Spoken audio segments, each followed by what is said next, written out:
naging estudyante naman at aminin na natin, meron tayong mga teachers na may mga favoritism. Oo. At nung naging teacher naman ako, ayun yung iniwasan ko. Pero hindi siya mawawala.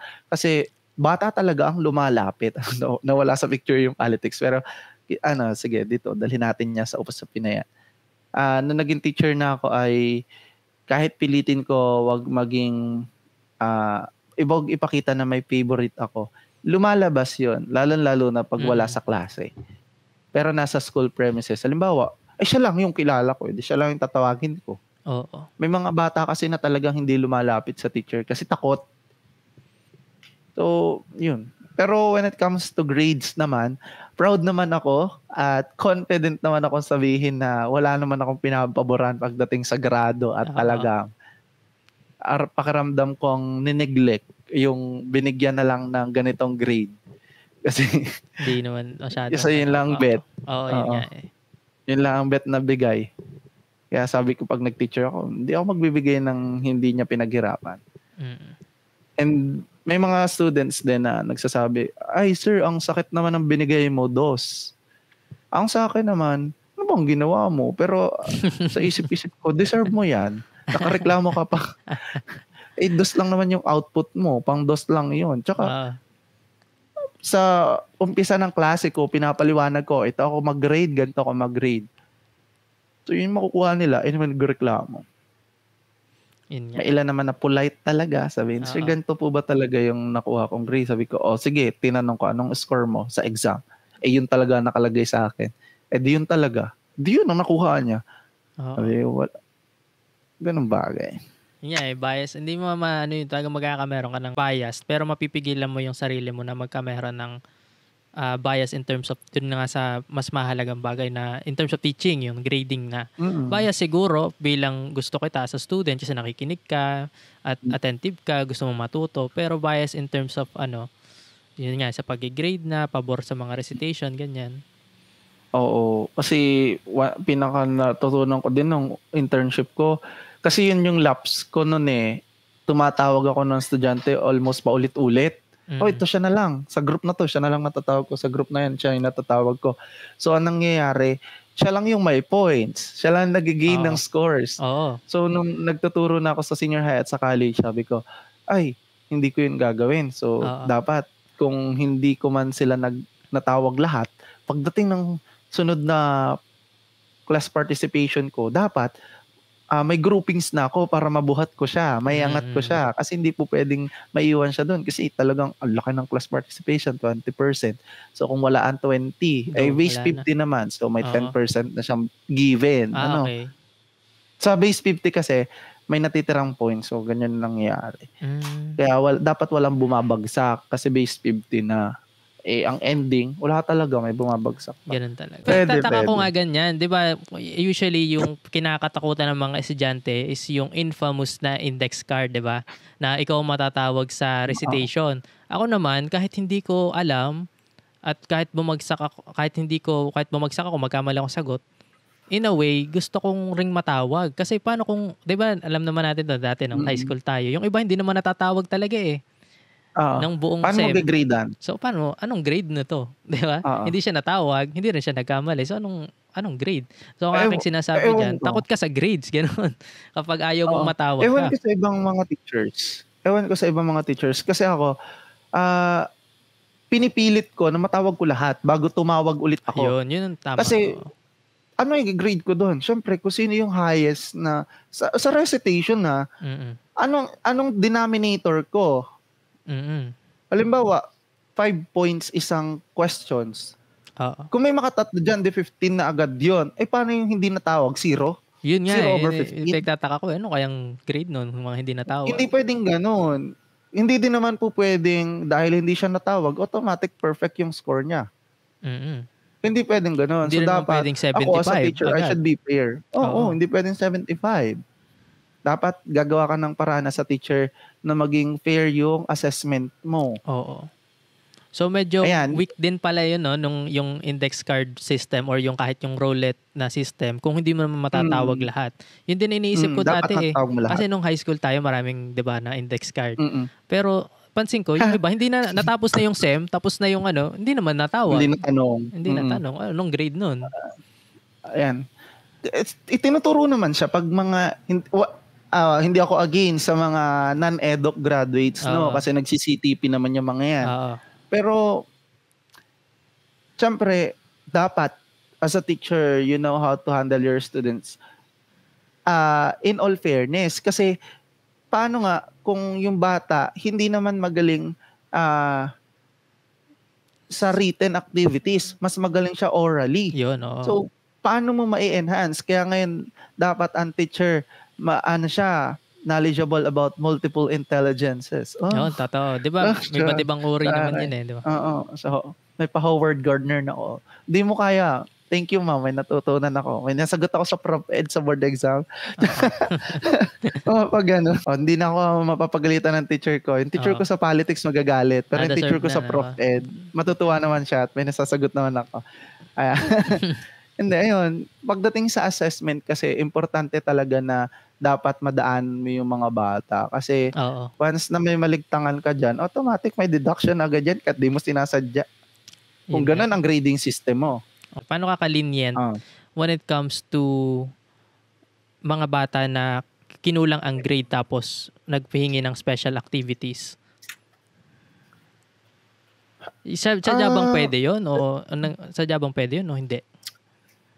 Ako hindi ako nagbibigay ng special project kasi ito aminado naman ako. Ganito ang nangyari kasi may mga bata na magpapakita sa'yo once, twice, thrice, and then I'll see you sa finals na lang. Oo, ganun. Di ba? So, paano mo siya bibigyan ng grade sa class participation, sa activities? Nitong hybrid pa yung modality, I have my Google Classroom and then I have my may face-to-face classes. So, kay Google Classroom, doon ko pinapasubmit kasi gusto ko paperless. Ayaw ko ng madaming papel na pakalat-kalat lang. Kasi dagdag gastos pa nila yan. So kung pwede namang mas digital rin. yung... Kasi mas ma-checkan ko agad. Diretso na din ako pagre-record. May mga bata na ang i-grade ko talaga pag di gumagawa, 0. Okay. So 0. Yung mga absent, blanco muna. Hindi muna siya 0. Titingnan ko muna anong reason Valid ba yung reason niya? Pero most of the time, pinapayagan ko siya, sige, gawin mo. Pero kung ano yung lowest, halimbawa, out of 50, 40 yung nabigay kong lowest grade, ang highest na makukuha niya is 39. Doon na tayo. Wala na tayong lalampas doon kasi siya nag-comply siya on time. Though hindi mo naman kasalanan magkasakit or di mo naman ginusto magkasakit, pero syempre, may mga students kasi na aminin na natin, may mga masyadong masilip pagdating sa grades. Ay, bakit bibigyan ng ganito?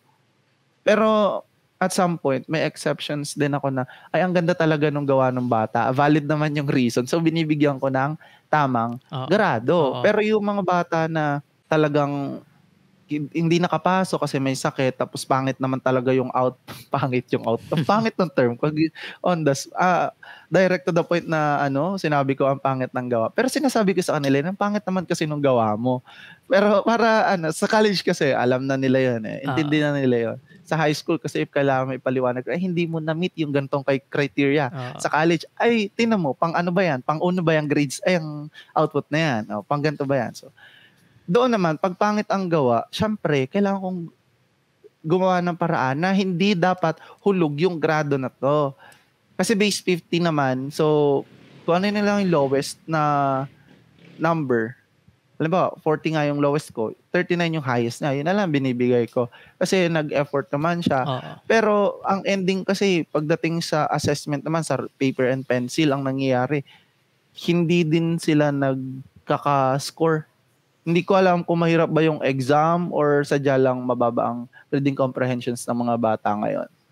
So, napatanong ako, effective ba ako? Kasi nung late hired kasi ako sa LSPU. So, anong nangyari dyan? Naghabol ako ng lesson. So, puro lecture ko. Then, recitation, yun yung class participation ko. And then, I decided na nung nakita ko yung scores nila, ay ang bababa, ang daming bagsak, ilan lang pumapasa. Parang ang magiging scores lang nila 75, 78.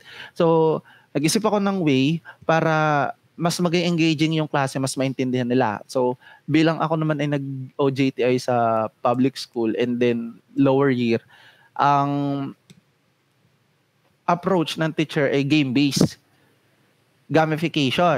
So, ginawa ko sa college para maging engaging yung aking klase. Habang naglalaro kami, natututo ang bata. Yun, effective. Lumabas sa examination, mas mataas yung nakukuha nilang score kapag nag-i-enjoy sila sa klase. Kesa recitation na nante-terror yung teacher. Kasi the more na you terrorize your students about the recitation, a certain topic, the more na kahit alam nila, hindi nila maisagot kasi baka mali ang iisipin.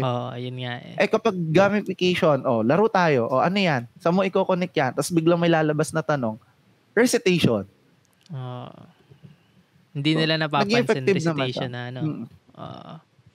Pero may iba pa din na yun, may binigyan pa rin akong 5. Hindi ko alam kung almost 20 yata ang nag-fail sa akin at gawa nga ng sa grading system kasi namin pag talaga hindi umabot sa 70 tapos wala talaga mapagkunan ng output, talaga 5 talaga siya. Pero yung mga nagpasa, mga kinulang lang talaga, napasok naman, di syempre removal, ganyan, INC, papapasa ko yung mga output.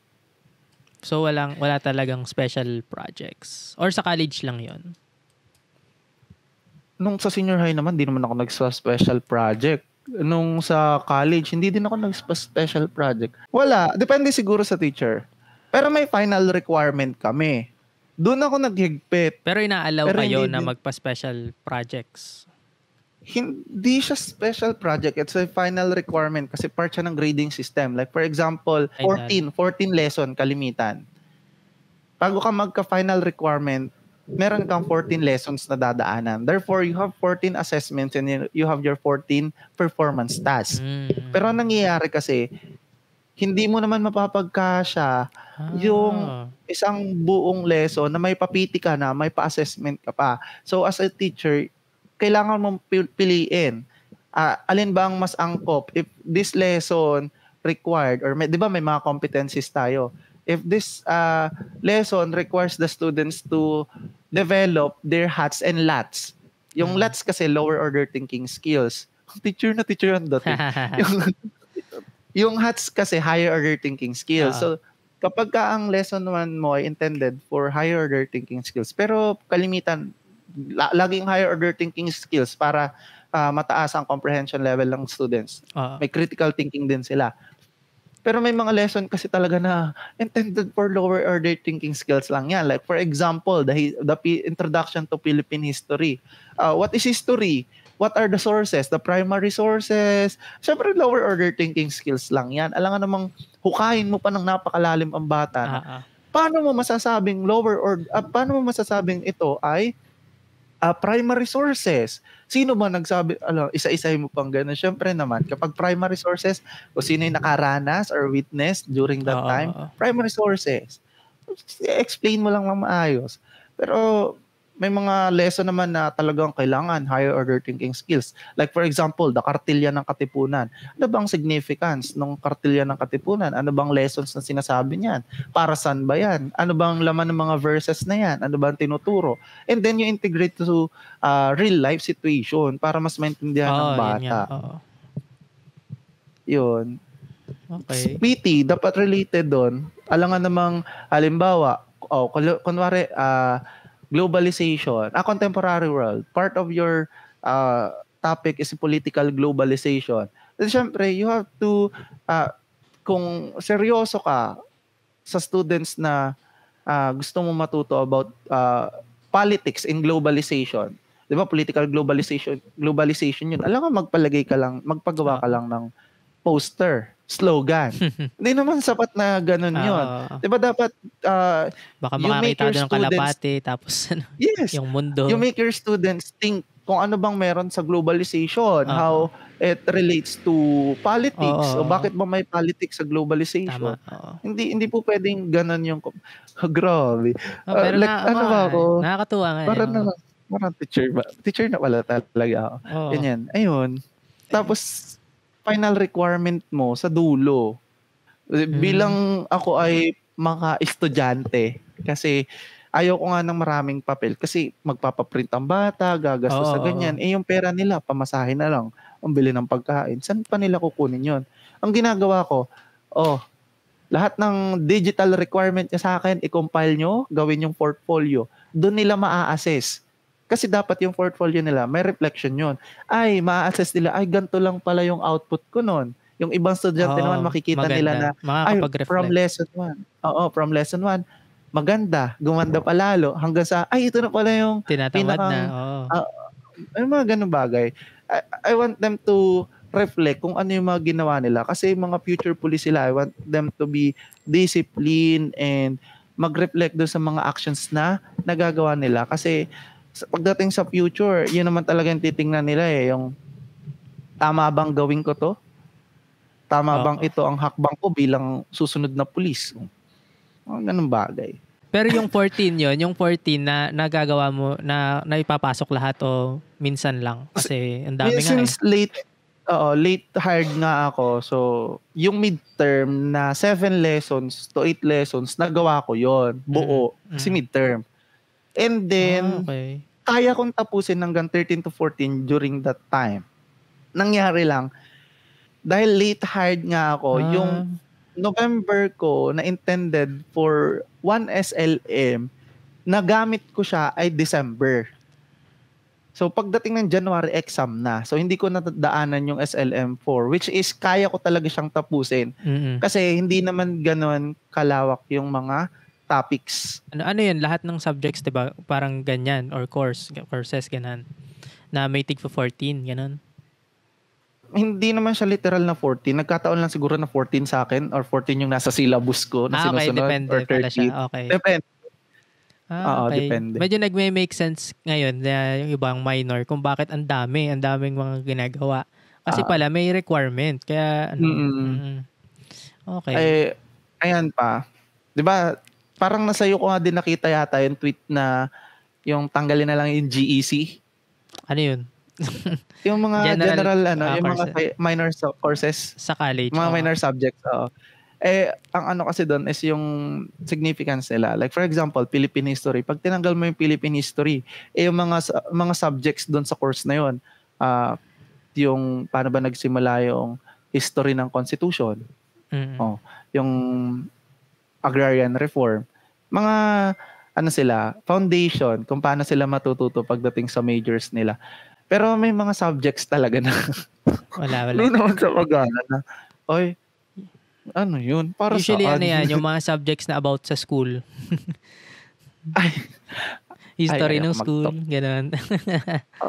Hindi kasi ang akin naman doon is sa college, yung ibang minor subjects na pwede nang alisin yan. Pero sa high school, retain pa rin. Yun nga, tulad ng mga history, ganyan. Or isali pa rin yan sa high school. I think siguro, hindi naman siya totally alisin. Palitan, gawing elective, and then students ang pumili. If the students would like to have an elective based doon sa kanilang gustong courses, then yun ang kunin nila para at least hindi na neglect yung subject. Pero may mga ibang institution na gano'n, di ba? UP, gano'n. Oo. Yun din pala yung sinabi ko na syempre sa'yo minor, pero sa iba naman major nila yun eh. Diba? So sa'yo minor or major. So ngayon, pag meron ka na ng hindi na siya compulsory, yun yung sinasabi ko eh. Na kung gusto mo talagang aralin yun, okay, kumuha ka nung subject na yun or course na yun. Ang pinaka-premise lang din naman nun kasi tingin ko kapag hindi na napasali yung mga yun, syempre mas makapag-focus ka sa major, pero ang pinaka ko talaga is yung mas mapapabilis yung pag-graduate mo tsaka less costly. Hindi mo na kailangan mag-enroll sa ganung course na hindi mo naman ganun ka need sa tingin mo.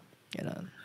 Ang kasi sa educational system na sinusunod naman talaga ay may mga institution kasi na 3 years lang bachelor's, yung iba 5 years, yung iba 6 years. It's because straight program hanggang master's.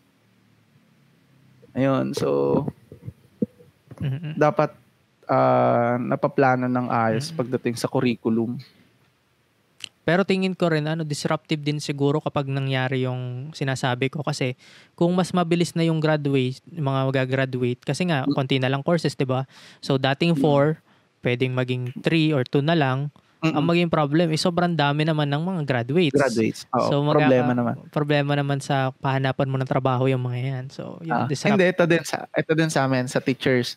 Pag tinanggalan mo ng mga minors yan, kawawa naman kami mga teachers, wala na kaming trabaho. Tsaka may mga madidissolve na programs. Like for example, ano bang trend ngayon? Engineering and nursing.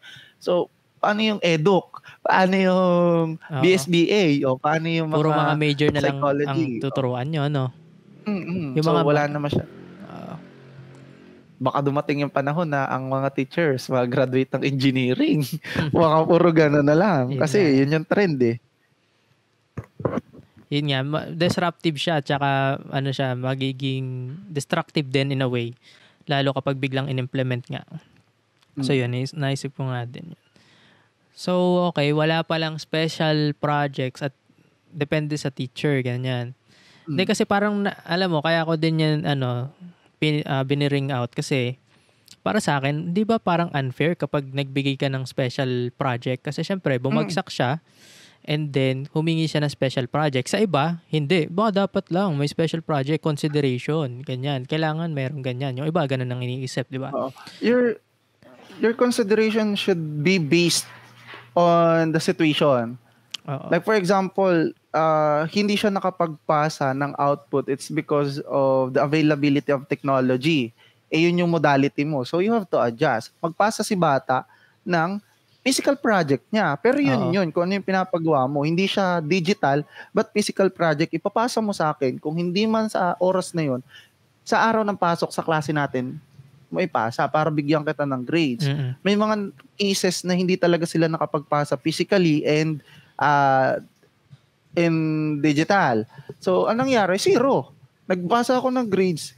May mga students kasi na almost 150, 175 yung grades dapat sa akin. Pero dahil siniro ko, 225 ba nakuha? Iba nga, 3. Sabi ko, ang lakas naman ng panalangin nito kay Lord kasi naka 75. So, 3. Mga bagsak na dapat sa akin yun. Pero dahil nga paano kung umabot, after the fact na, kumbaga alam na nila yung grade nila tapos special project, pwede pa bang maiba yung grade nila? Hindi na. Once na o hanggat hindi pa naipapasa. Ang alin? Hindi, yung I mean, grades. Halimbawa, hindi ako di ba ako naman, as a teacher, may mga teachers kasi na nagre-record at the end of the semester na. Ako, once I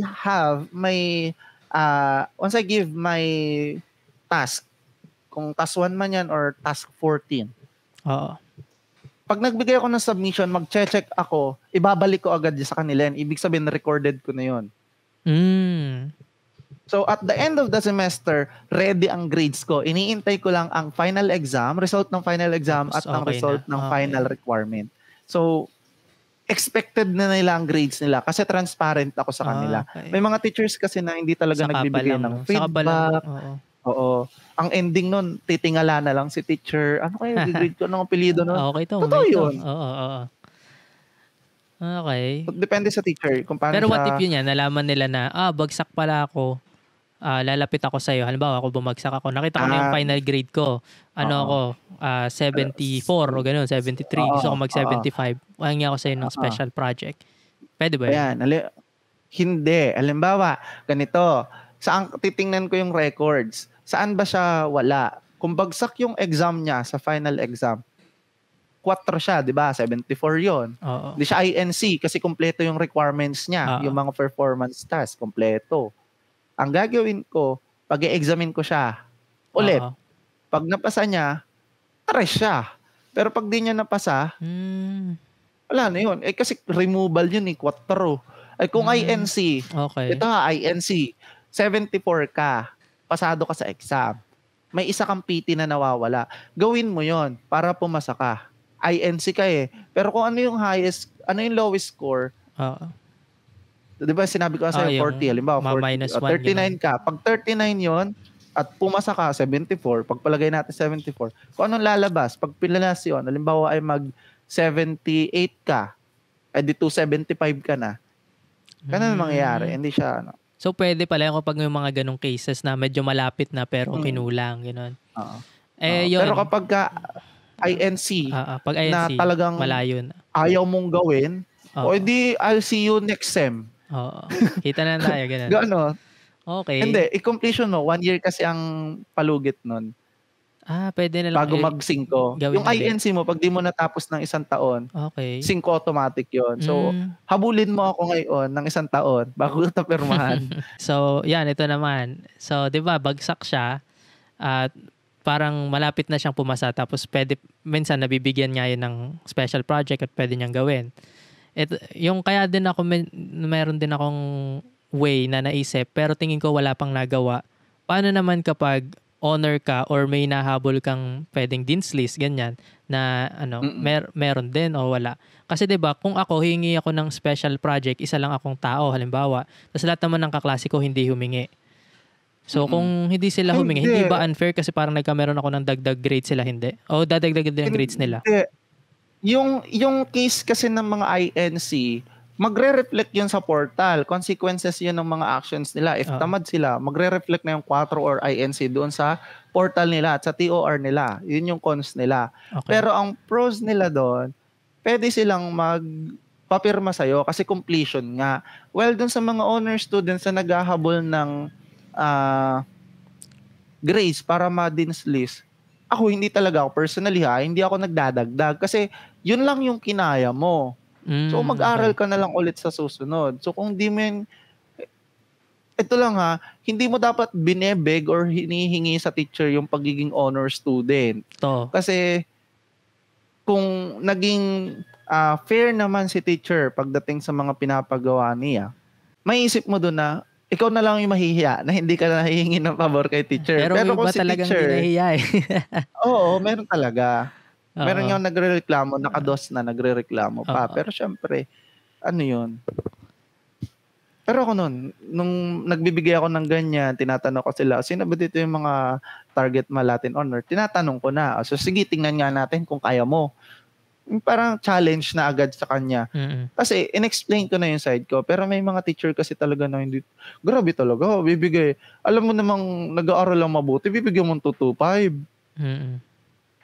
Kung hindi naman, may mga teacher kasi di nagre-record, di nagbibigay ng feedback. So, hindi alam ni students if ano bang gagawin niya para mag-improve siya. So, importante talaga ang feedback pagdating sa teacher at pero sa students. Yun, personal lang yun na hindi ka magbibigay kapag sa grades ng gusto ma-honor, ganun? O pwede? Hindi ako. Hindi talaga. So yung ibang teacher napayag, yung ibang teacher napapakiusapan. Okay. Pero, kami, hindi kami. Okay. Yung naano ko na kasi nagbigayan kami ng grades. Tinatanong ko sila, may mga lalapit po kayong students, ganyan. Sabi naman nila, wala daw, ganito daw. Sabi ko, wag mong pagbibigyan kasi unang-una, kasalanan nila bakit hindi sila nagpasa ng ayos. Mga ganung bagay. Ako hindi talaga. Ano nakuha mo yun na yun? Okay, pag bagsak, pwede akong humingi special project. What if, gusto ko pang mas mataas grades ko? Wala lang, gusto ko mas mataas hingi ako. May nag-try sa akin ng ganyan. Sabi ko, pasukan na talaga sa Nagbigay ako ng pagkakataon para makapag-comply ka for you to be able to have a good grades, higher grades actually. Kasi talagang 150 nga yata siya pag nagpasa siya ng final requirement. Ay hindi nagpasa. Okay. So ayun, 89 lang siya. So 2. Okay. Tinesting na. Laking 10% kasi yung final requirement. Kaya ang laki ng hatak. Yung mga babagsak naman, so syempre, ayun, syempre, sino ba namang may gusto mambagsak ng estudyante? Naninira ka ng pangarap? Oo, totoo. Kung hindi naman talaga natuto, yun yung mga taong kailangan mong turuan ng leksyon. Siguro, nasanay sila nung high school na ganun-ganun lang, di ba? Which is, yun nga, as a teacher naman, syempre, yun nga, tama yung sanabi mo na based sa situation na bakit ba hindi nakapag-comply, bakit ba hindi nagawa, ganun. Kasi yung iba hindi lang talaga ginawa, di ba? Walang valid reason. So ano naman, as a guro naman, syempre nakikita mo yung mga the moves ng mga, ang ayoko kasi sa lahat, yung mga ayoko na sa mga naghahabol ng grade, no? Yung talagang silang habol-habol sa grade na in terms of kahit makasira sila, maapektuhan ibang estudyante, kaklase nila, wala silang pakialam. Yun ang mga ayaw ko. Pero yung mere fact naman na nag-strive ka ng gusto mo lang mataas ang grades, I admire that. Kasi mahirap yun naman talaga magka-grades. At ang grades pati, hindi lang siya naka-base nga lang sa intellect. Maraming mga mas matataas ang intellect, pero hindi nga nadi-dean's list kasi may art sa pagkuha ng grades, tingin ko. Kasi maraming mga factors dyan eh. Isa na nga dyan yung pakikisama mo sa prof mo, dapat kilala ka. At isa dun sa... may mga ganun teachers talaga. 'Di ba? Tsaka yung ano bang gusto nito, ganyan, o mas more ba gusto niya ba yung palaging nagre-recite o inis ba siya sa laging nataas ang kamay, gano'n. Ano bang, so medyo may arte parang gano'n. So siguro, ano bang pinaka nakita mong the moves na ginagawa ng student mo na hindi umubra? Alam mong parang gusto niya ng grades o gusto niyang... ito talaga yung pinakang common. Sige. Yung kakaibiganin ka talaga ng students. Yung talagang babarkadahin ka. Pero hindi nila alam. Mabait lang ako, pero salbahe ako pagdating sa grading system. Kasi once you have your lowest grade, yun na yun. Once you have your highest grade, yun na yun. Walang dagdagan, walang kinalaman ang pagiging close natin sa grades mo. Kasi, ang motto ko kasi, ay ang lagi kong pinapanghawakan, hindi naman ako kasama sa panghuhuli nyo ng kriminal. Hindi ako kasama sa paggawa nyo ng mga obligasyon bilang agent ng pamahalaan. So dapat ngayon pa lang, alam nyo na sa sarili nyo kung alin ang tama at mali. Palaging ayun. Tapos, ano pa ba? Ano mga the moves, mga ginagawa? Ayun ang mga the moves nila. Palagi silang... makulit, ganyan, nagchat-chat sa gabi kasi... Ay, may mga nag-chat sa gabi. Nakikipagkulitan din kasi ako sa bata kasi nga friendly naman ako sa bata. Pero siyempre may mga tulad sa crime, siyempre you have to be disciplined enough kasi paano kasi seryosohin ng estudyante kung hindi ka seryoso. Pero guilty ako doon kasi makita ko pa lang na nahihirapan na yung estudyante ko sa mga tanong sa exams. Ako'y natatawa na at parang natatain na sila. Makasagot lang ng tanong. And siyempre, ang ko doon, you study hard. Pero ang ko sa kanila, yung palagi kong tip sa kanila sleep. Totoo talaga yun. Totoo. Kasi you can function well kapag hindi ka natulog. Kaya nga pinapatulog kita kanina eh. Kung gusto mo matulog. Natulog naman ako. Hindi lang ako pwede matulog ngayon kasi hindi na ako makatulog mamaya. Pero tama yun kasi, sa sleep. Tinatanong kasi nila ako, sabi, kasi noon, kino-questions nila credentials ko kasi fresh grad, syempre. Tapos galing pa sa senior high, hindi naman talaga ako nag-training for college teaching. Tapos secondary education pa ako. Tapos ang masteral ko, social science education, hindi naman PNU, naman PNU. So may mga kumo-questions talaga ng credentials mo. Some students are asking, Sir, lisensyado ka na po ba? Talaga? So, syempre may ako, may ganon. Yabang na.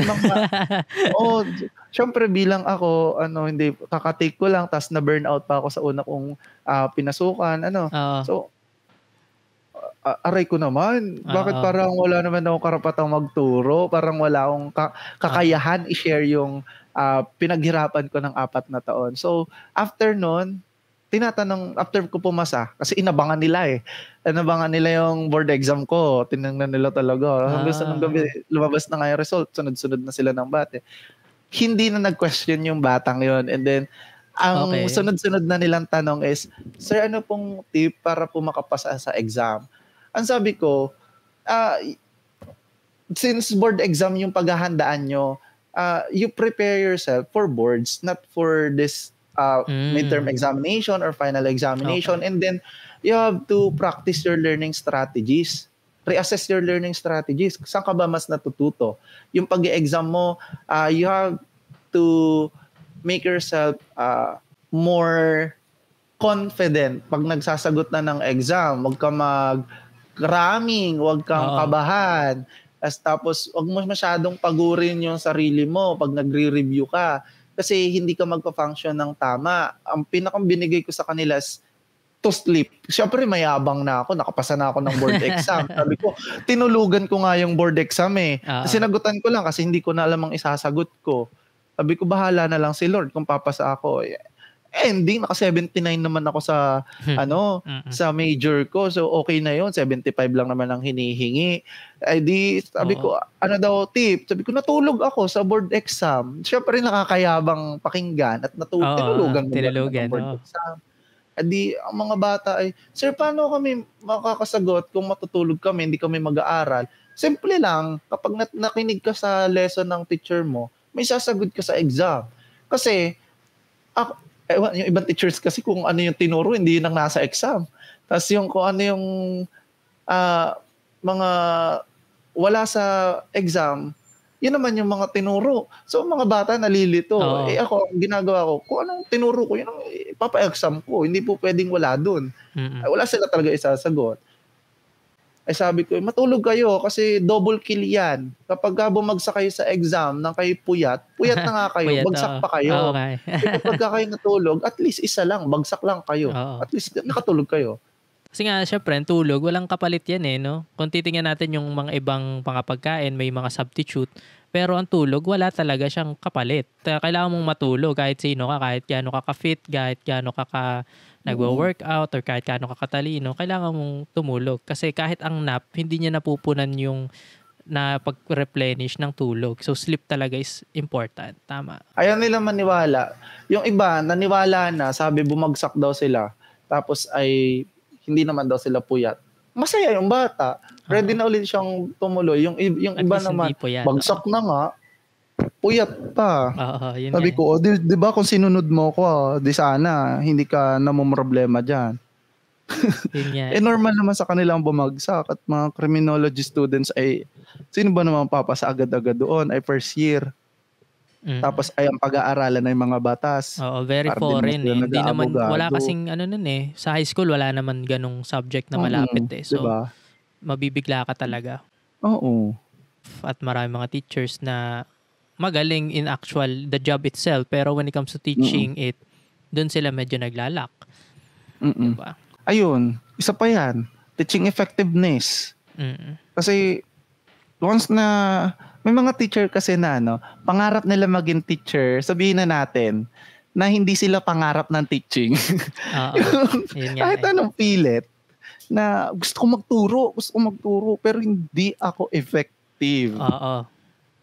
Kahit anong pilit kong maturuan ng bata, hindi niya naiintindihan. May mga ganon na teacher. Pero may mga teacher naman na nagpatawalaang, ang daming natutunan ng bata. Kasi hindi na niya kailangan mag-effort. And then doon na din pumapasok yung strategies. Di ba? Sinite ko nga kanina yung dalawang portion ng pagtuturo ko sa first sem ko. From lecture-based to gamification, alin yung mas effective ko? Gamification. Kasi mas natuto. Ganun. Ayun. Inaaral din ang art of teaching. Totoo. Hindi yung kung ano lang yung gusto mo na way, yun yung hindi mo na tinitingnan. Bahala kayo, ganito ako magturo Ganun. Lalo na sa panahon ngayon na, di ba dati yung system of education natin is traditional learning na kung saan paper and pencil test lang. Nagbabago yung panahon, may mga bata na yung audiovisual learners. Audiovisual learner, bodily kinesthetic, may mga yung multiple intelligences na magaling siya paper and pencil, orally, yung art ang intelligence niya, mga ganon. So, iba-ibang mga bata. So you have to think of something, a strategy na kung saan inclusive.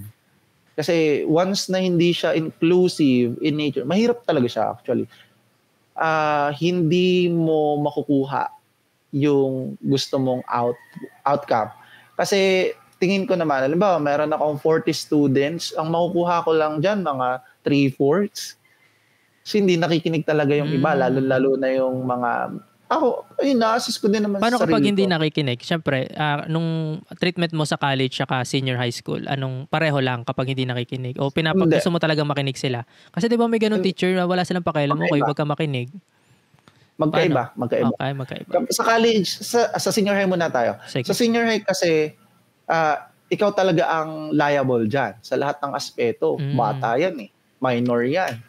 kailangan mong turuan yan kasi ipe-prepare mo yan for college. Okay. Kapag di yan natuto ngayon at hindi mo talaga ma-handle, ako guilty ako dito. Sabi wag daw magpalabas kasi baka daw hindi daw mag-intindi lalo or mapahamak sa labas ng classroom, kasalanan ko daw yon. Pero the more na you let them do what they want, the more na hindi sila makikinig sa klase mo. Honestly speaking, napaka-boring ng klase na Philippine Politics and Governance. Government of Philippine Basta yung Polgov, napaka-boring niya ituro kapag kang estudyante mo nag-yums dahil lang gusto nilang dahil lang ayaw nila sa math. That's the main reason but nag-yums yung mga estudyante. Math. Kasi ayaw nila sa math. Sila. Oo. So ang hirap niya ituro. Pero may mga sections na talagang gustong-gusto nila yung Polgov. Nandun talaga sila. Nag-yums talaga sila. So, yun yung mga nakakatuwa. Okay yung class na yun. Yung isang klase na ayaw talaga, syempre kailangan ko umisip. Kung kailangan ko magmukhang clown sa klase na to, gagawin ko, matuto lang yan lahat na yan. Pero may mga maiiwan at maiiwan dyan. May mga malilikot na ang ginagawa ko naman ay talagang pag hindi na ako nakakatiis, you pack your things, get out of my class, drop the subject. Okay. Kaya natutunan ko kay Sir Delo yun. Kaya lang, sabi ko noon, baka naman hindi applicable sa bata ngayon. So, hindi ko siya ginawa nung una. And then habang super veteran yun si Sir Delo. Nakukuha ko na yung bata. Sabi ko, you get out of my class. Huwag ka nang pumasok sa akin. Ever again. 2 hours. Sabi ko, hindi ako na-memersonal sa bata. 2 hours akong lecture. Diyos ko, saan ko pagkakasyahin yung political spectrum, yung may halo ng globalization, from Philippine Constitution to international relation, paano ko ipapaunawa sa bata? So, yun yung challenge sa akin. And then, 2:00 hanggang 3:00 ng hapon. 1:00 hanggang 3:00 ng hapon, paano ko tuturuan yung bata? Nakakaantok yon. And then, napaka-boring at napakabago sa pag-iisip ng bata yon. So, ang mangyayari, challenge sa akin. May bata na malikot, nag-TikTok sa klase ko, you get out of my class. Ano yung college? College na? Senior high? Senior high yun. Okay. Sabi ko, umalis ka na sa klase ko. Huwag ka nang pumasok sa akin. Kung gusto mong pumasok sa akin, next meeting na lang. 2 hours siyang nasa labas. Alam mo ginawa ko? Nagpa-activity ako. Pero hindi ko siya pinersonal. Wala siyang PT. Naiwan, Takutin mo minsan yung students mo. Kasi once na hindi mo sila ginawa ng paraan para sumunod, kasalanan mo yon pag di natuto yan. Kaya ang lagi kong pangaral sa kanila, okay lang na hindi mo maintindihan lahat ng tinuro ko. Huwag ka lang aalis sa klase ko nang wala kang natutunan. Kahit isa lang. Yun ang ko sa kanila sa senior high. Pagdating naman sa college, ayaw mo sa klase ko, get out. Okay. Ganun. The door is open. Okay. Meron mga ganun. 5. Sabi ko, pero bago siya lumabas, ang gagawin mo lang, declare my subject as officially dropped doon sa registrar para hindi labas sa portal ko na 5 ka. Kasi sa portal ko, pag nag-officially drop ka, hindi ko yung ma-edit, hindi ko siya mabibigyan ng grades. Ibig sabihin, drop. Kapag ka na-edit ko yun, hindi ka pumasok sa akin all throughout the semester, 5. Okay. Ayaw mo sa akin ako pa din man teacher mo next year. I'll see you again. Kung ayaw mo pa din, I'll see you again next year. Ganun. Sa college kasi, minimal tolerance na lang pagkatamaan. Okay. Maganda nga na ganun nga. Tama naman yung philosophy mo doon na kapag high school nga is dapat talaga matututo sila. Kasi yun nahanda mo sila sa college na ngayon naman yung mga nasa college na alam na nila yung stakes. Alam na dapat nila yung dapat disiplina nila. Ugaling college na dapat, hindi na high school. So yun, maganda. Kasi kaya din naalala yun, kung tanda mo, hindi ko nasabihin pangalan, siguro kilala naman. Nung grade 8 tayo, di ba? Yung isa nating teacher, wala na siyang pakialam basta nagdi-discuss lang siya. Tapos tanda ko, yung front row lang na naka-semicircle, yun lang nakikinig. Tanda ka. Yun. Wala siyang pakialam talaga sa iba. Basta ito nakikinig, okay. Yun yung kaibahan namin sa yung mga secondary education teachers. We think na pag di natuto yan, kasalanan ko kasi ako ang teacher. Di ba? Sa college naman, you have to study. Independent.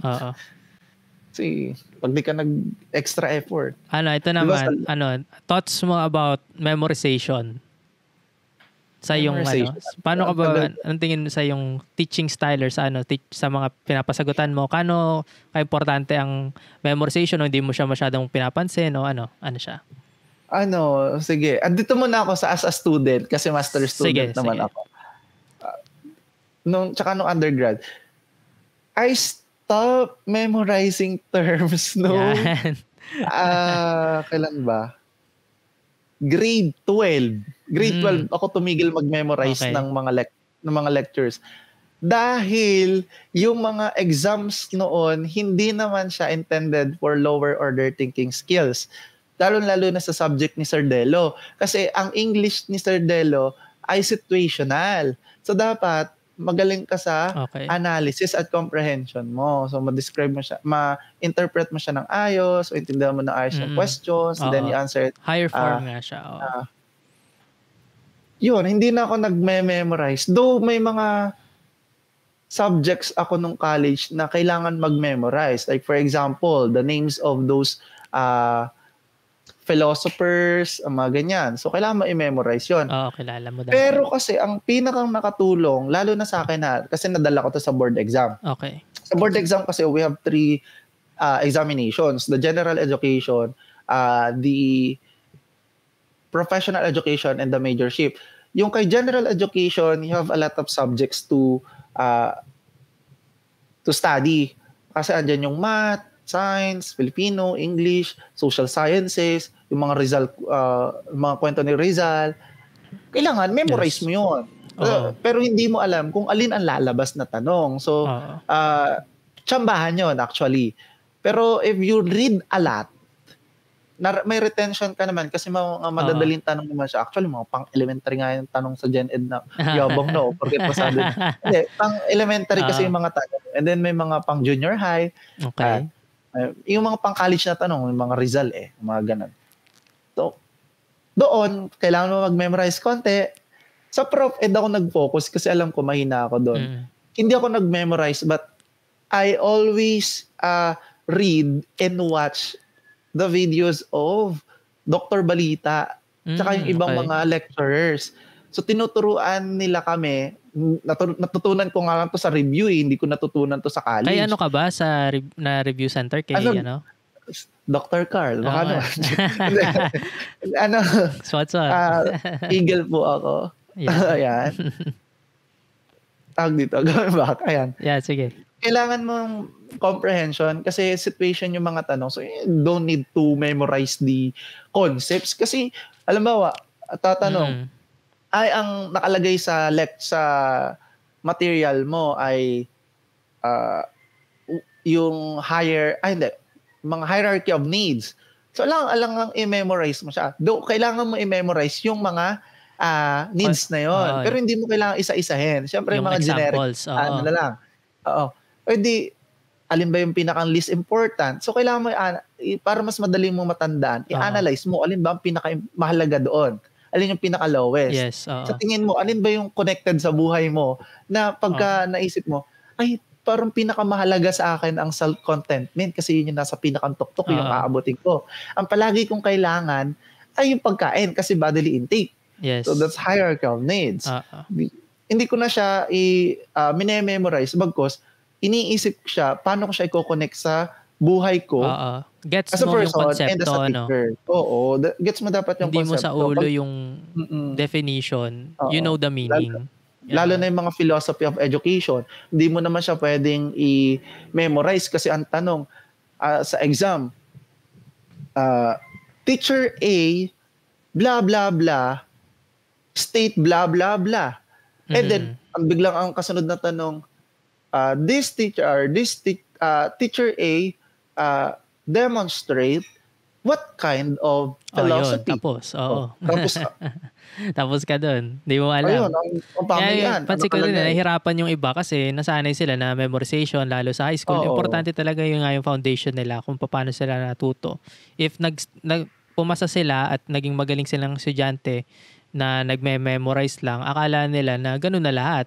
Parang memory wizard na lang sila na memorize lang na memorize. Hindi gets yung konsepto. Oo.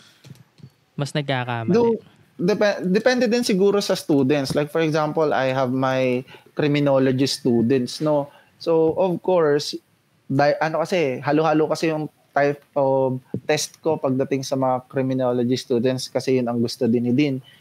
So may mga multiple choice. Siyempre, pag multiple choice ang aking exam, abangan mo ng situation ang mga tanong doon, mga for higher order thinking skills. Siyempre, may mga bonus naman doon, yung mga pang lower order thinking skills. bonus Pero, na lang. Oo. Doon sila mag-memorize sa pang identification at enumeration. Mga ganyan.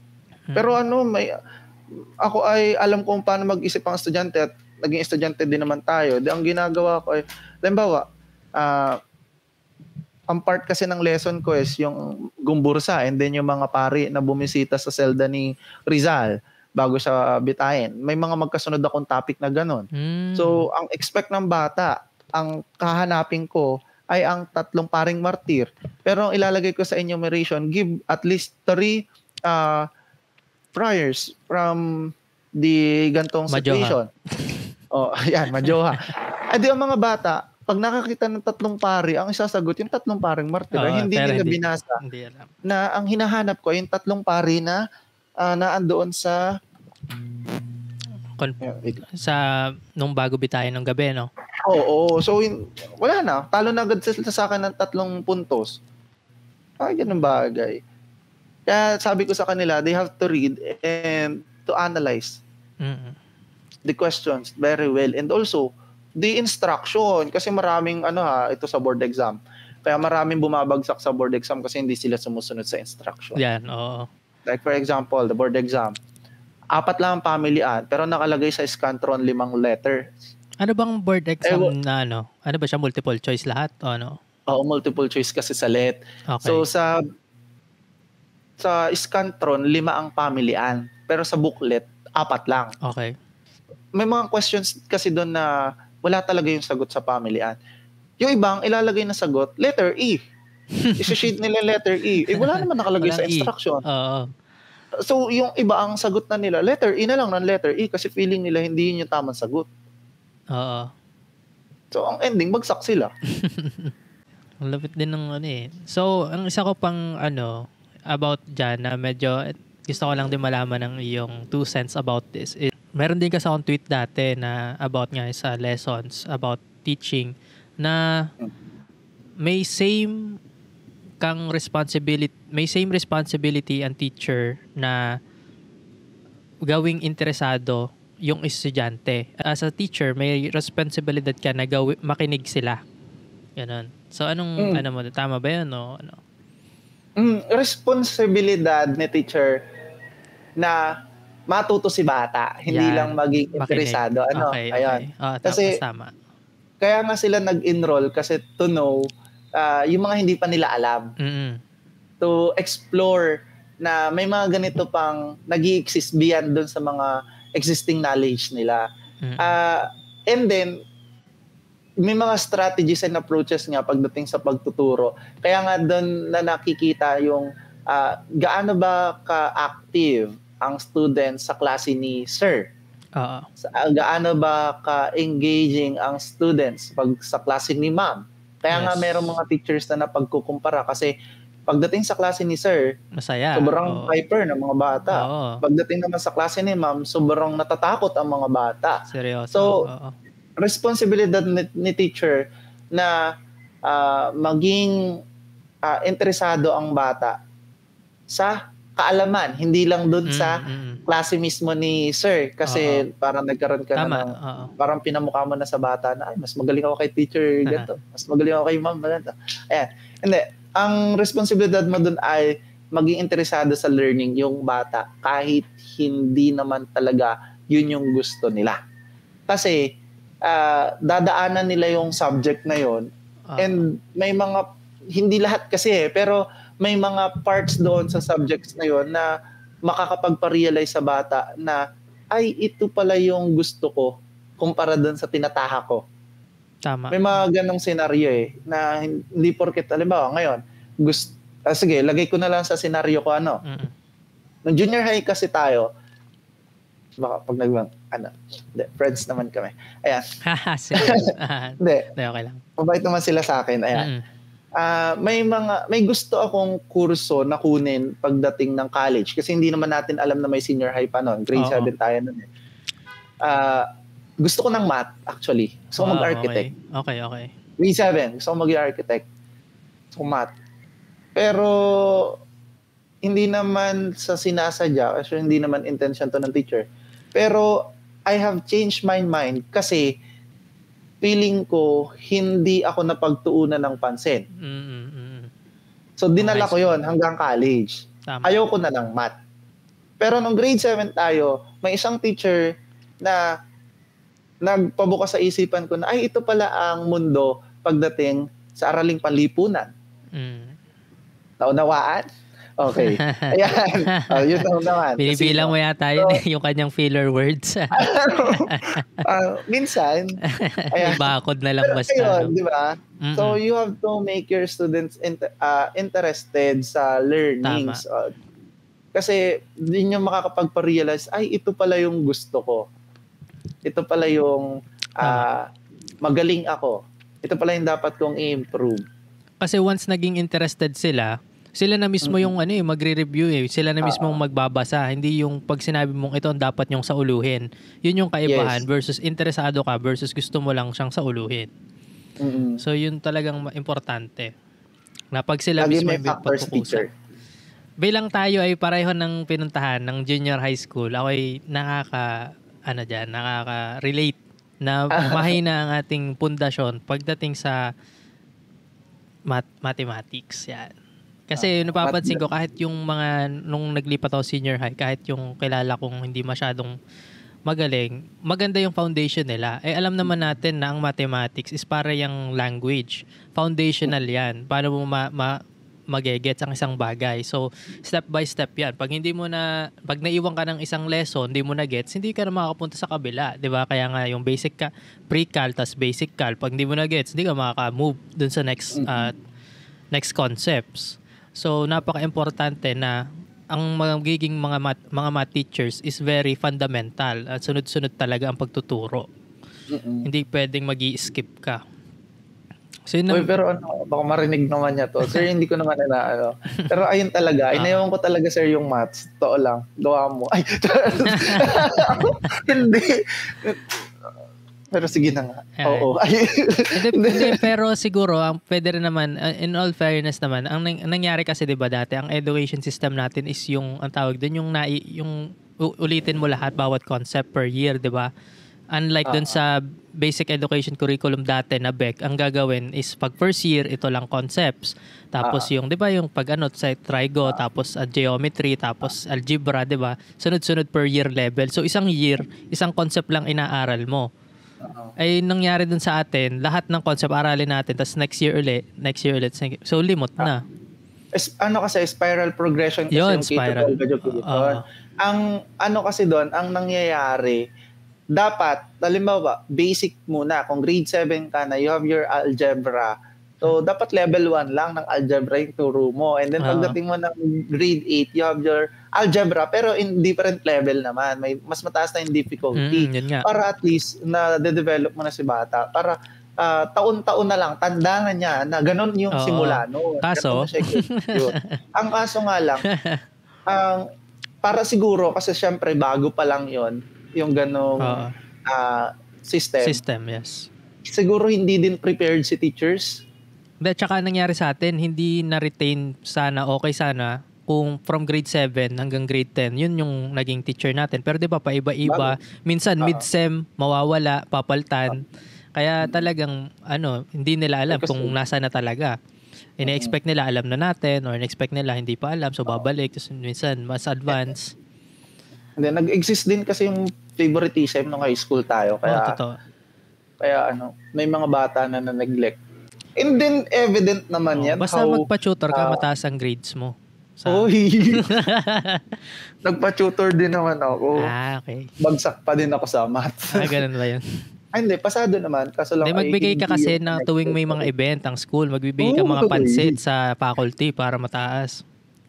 How I wish kapag college na problema kami sa sahod. Sana may mga ay, charot lang po, hindi po. Pero minsan nga, sabi ko, wala pang sahod. Mm-mm. Parang nakakamiss yung panahon na ang mga bata ay nagbibigay sa guro.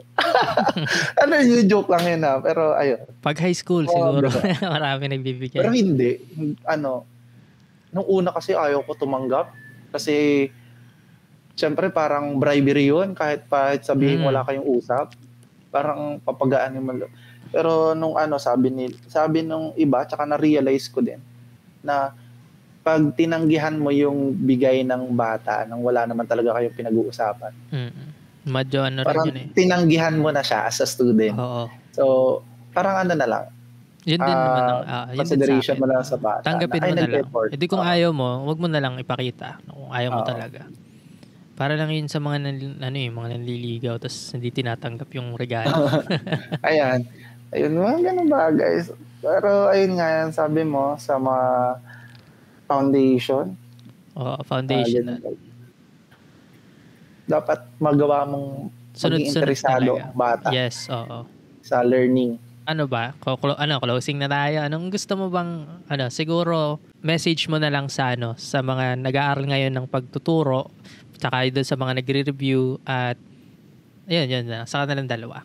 Sa nagbabalak maging teacher, at yung mga na ngayon, gusto magre-review na. Ay, parang haabot pa to ng 5 oras. Hindi, joke lang. Hindi.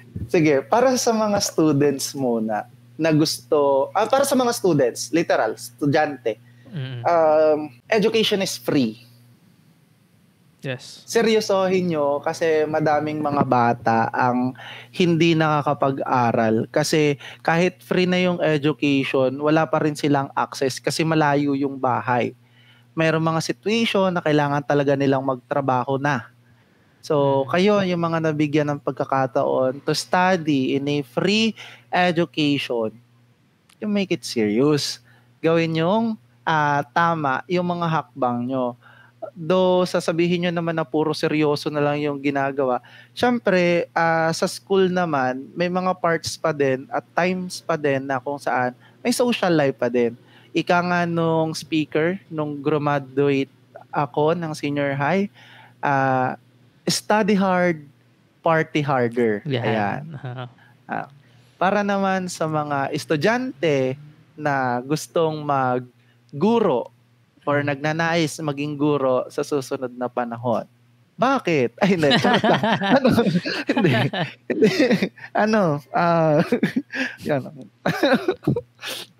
Tag dito. Magpakatatag kayo. Hindi. Ito lang. Sana, ito kasi yung gusto ko mabago eh. Most of the teachers talaga, pag tinanong mo, they want to become a teacher, it's because it's their passion. Pero in a world na kung saan masyadong bulok yung sistema, you have to stand na hindi lang passion yung pagtuturo.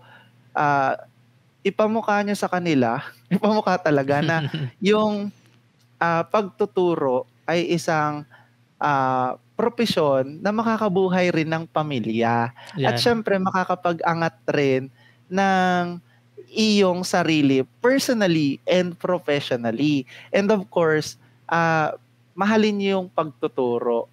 Yan. And then, hindi lang siya nakasentro sa simpleng specialization. Like for example, math. Na nandun lang kayo nakatuon. Ang teaching ay hindi isang trabaho lamang na nakatuon sa isang specialization, bagkus kailangan palaging ano sa Tagalog ang anchor? Angkla. Yeah, naka-angkla ang social issues regardless kung ano yung field of specialization na itinuturo ninyo. Next ay pag naging teachers na kayo, yung mga susunod na guro. Yan. Baguhin niyo yung environment. We are teachers and we are going to teach. Hindi tayo makikipagchismisan sa kapwa natin teachers. Though, common na yun, nakikipagchismisan, nakikipagkwentuhan. Pero, hindi na yung para siraan yung mga kapwa natin guro. Kasi pare-pares tayo mga pinagdaanan. Though, mas mahirap yung iba, mas madali yung iba. Pero pare-pares tayo ng mga pinaglalaban at hangarin sa buhay ang maturuan ang mga kabataan. Ayan. And then, ano pa ba? Para sa mga kaguruan na estudyante, kaguruan na estudyante. Yung kanina, estudyante na gusto maging maguro. Yung sunod ay guro na. Yung isa na, yung ngayon naman, bagong guro. Yung ngayon naman, edit mo na lang yan. Yung ngayon naman, ay yung mga guro na, pero nag-aaral pa ulit. Yan. Yan. Kapit lang. Walang tuition. Tsaka, make sure, paalala lang ito ulit, na you're studying, you are striving for a good career and good professional track or whatsoever, kung ano man yung gusto mo sa buhay, na ginagawa mo siya not just for yourself, but also for your students. Kasi may mga may mga teachers na they are entering grad school for papers. Ayan. So, sana huwag niyong kalimutan na nagmamasteral kayo or nagdodoktoral kayo para sa ikabubuti ng mga mag-aaral. Hindi dahil gustong magkaroon ng MA, MS, or doctors, or EDD, or PhD sa pangalan ninyo. Sana wag maging ganyan yung sentro. Para sa mga kaguruan na nakatapos na ng pinakamataas na ano sa Tagalog ang educational attainment. Ayan, yun na lang, yung educational attainment. Napaisip ako. Ang hirap pala pag Filipino, magtuturo ako ng Filipino. Pero social issues naman ang content. Ayan. Sana, huwag naman kayong bilitil ng kapwa-guro. Ano? Yan, ayan. Isang bangka lang kayo.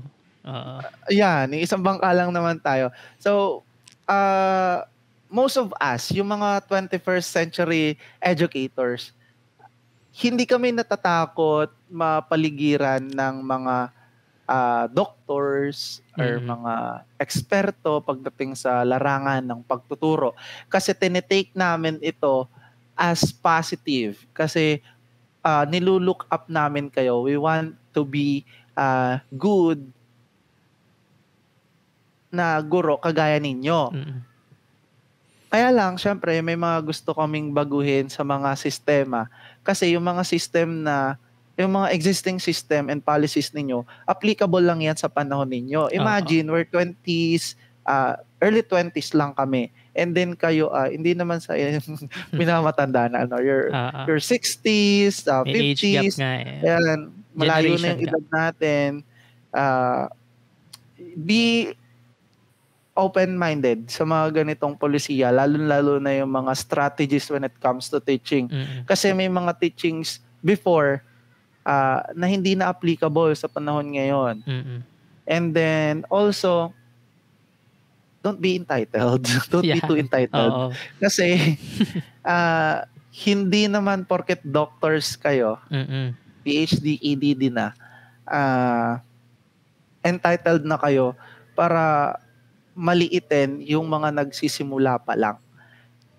Kasi at some point, kaming mga nasa baba, doon may mga pagkukulang kami. Marami kaming lapses kasi hindi naman namin alam bago sa amin lahat. Kailangan namin is guidance, not the pang mamaliit.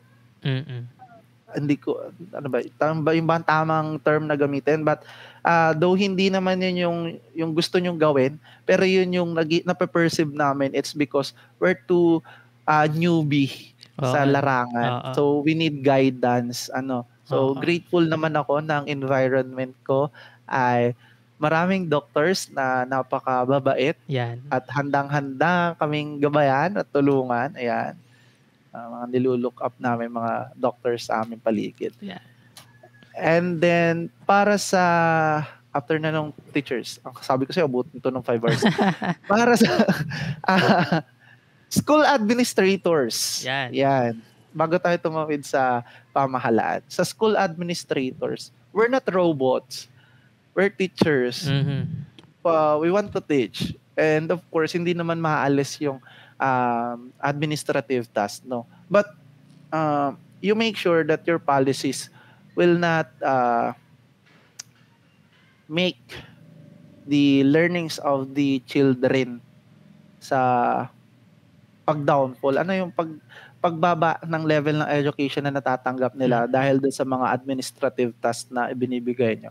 Ito yung sa mga private institutions, syempre. Yan. Yan. Kasi once na you give a lot of tasks to your teaching staff, yung mga teaching staff, nagiging non-teaching staff na yan. Yung mga sa Tagalog, mga hindi nagtuturo at mga nagtuturong guro. So, once you give your task to your teaching staff, ang nangyayari na sa mga teaching staff mo ay nagiging non-teaching faculty. Yan. So, dapat you make your policies more clear. Yan. And dapat, alam ko naman sa business ay hindi talagang madali magpasahod, lalo na kung maliit pa yung eskwelahan. Pero, of course, kapain ang inyong mga empleyado. Bigyan ng magandang benefits kung hindi kaya ng mas mataas na rate increase. Hopefully. Kasi ang mga... Sige. Ayun na, sige. Bago ko tumawid sa Hindi kasi, di ba, yun kasi minsan nalilimutan ng mga business owners o kaya mga admins is that hindi naman nila sinuserve talaga ang mga estudyante. Ang totoo na lang sinuserve is yung mga empleyado nila. Ang totoong nagsuserve sa mga estudyante ay yung mga empleyado nila, which is teachers, tsaka yung iba pang kasama sa buong department. So yun minsan nilang nalilimutan. Since merong sa PPST, may dapat ang teachers at ang school ay may community engagement. Yeah. To the community. Ayan. Nice. To the community muna. Teacher. To the community. I hope that the leaders of the school community, of the small communities, coordinate well with the institution. Lalo na when it comes to events. Like for example, the institution would like to implement to conduct a new event para matulungan ma-enhance yung kaisipan ng bata. Like for example, may mga bata tayo sa STEM na gustong mag-pursue in agriculture. So if the small communities ay maging subject ni student for this kind of research, sana makipag-participate tayo. That's one. Another one, school activities like for example, foundation. Sana naman, yung mga small communities, kapag may mga ganun, pagbigyan nyo na sila, once lang. Kasi once in a year lang naman nangyayari yun. So kung may parade, pagbigyan nyo na. Hindi yung, alam nyo naman nagpaparada, yung mga, ito naman hindi lang naman tricycle, motor, kotse, talagang doon pahaharang sa pinagdadaanan ng mga estudyante. And then, didikit pa talaga doon sa mga estudyante. Sa tabi na nga sila dumadaan. So, ayan. Next. Sama na sa small communities yung mga yung mga barangay officials din. Workers. Ayan. Next is to the Philippine government. Ayan. Yan na. Babalik ko yung full circle. Ayan. We're teachers and we want to teach talaga. So, hire the administrative officers na maggagawa ng mga administrative tasks. Yung mga non-teaching staff, so kung kinakailangan nyo ay mga related sa accounting, then hire an accountant. If you want someone na magmamanage ng nasa, halimbawa, school canteen. Di ba may mga ganon? Huwag naman ng teachers na magmamanage ng school canteen. Mag-hire kayo ng manager. Ayan. ng someone who is related to business. If you want someone na for paperworks. Ano ba yung mga paperworks? Mga bookkeeping ba yun? Hindi ako nagkakamali. Pwede sila doon. Oo. Basta mga related sa mga tasks, sa mga gano'n. Yung mga hire nyo. Pero kami mga teachers, ayan, magturo lang kami.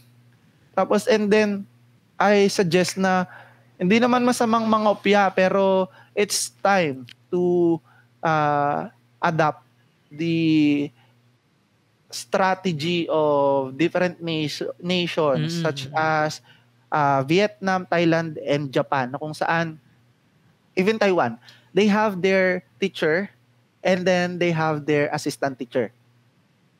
So, naleles yung work ni teacher sa classroom kasi ang focus na lang niya is magtrabaho. Hindi na magturo. Ang ginagawa na lang ni teacher ay turo. Hindi na niya gagawin yung gagawa pa siya ng instructional materials. Kung may teaching assistant ka, pwedeng si teaching assistant nang gumawa ng instructional materials mo. Tsaka yung mga record kung talagang mga ganon. Ano pa ba? Give a lot of budget sa education department kasi napakalaki ng educational crisis sa Pilipinas. Napakalaki ng problema natin dyan. Tingnan natin yung PISA. Sa PISA na lang. Ano ba yung... Tsaka, ayusin ang pag-implement ng policies. Hindi yung nakaisip kayo ng polisiya, implement nyo na agad ngayon. Ano kalagitnaan ng semester? Ano yung catch-up Fridays na yan? Di madaming umabsent ng Biyernes. Kasi ayaw naman magbasa ng bata. Hindi yung isang araw bubugbugin mo magbasa. Kung ikaw nga isang oras hindi ka makapagbasa, yung pambata. Yun nga eh. Diba? So you study your policies. Dahan-dahan naman kasi si teachers biglang nagtuturo pala siya pag Friday tapos biglang babaguhin. Kawawa naman yung mga guro at yung mga estudyante na mag-a-adapt ng ganun kabilis na pagbabago. It should be systematic. Ayun. Yun lang. Yun. Tinapos ang ganun. Diyos ko, parang wala na ako yarap na ako. Huwag mo nang i-upload pala. Ano nga? Ayun, so tatapusin ko na. Ikaw na bahala. Ikaw naman yan. Yun, so maraming salamat sa lahat ng mga nakinig and syempre maraming salamat sa iyo.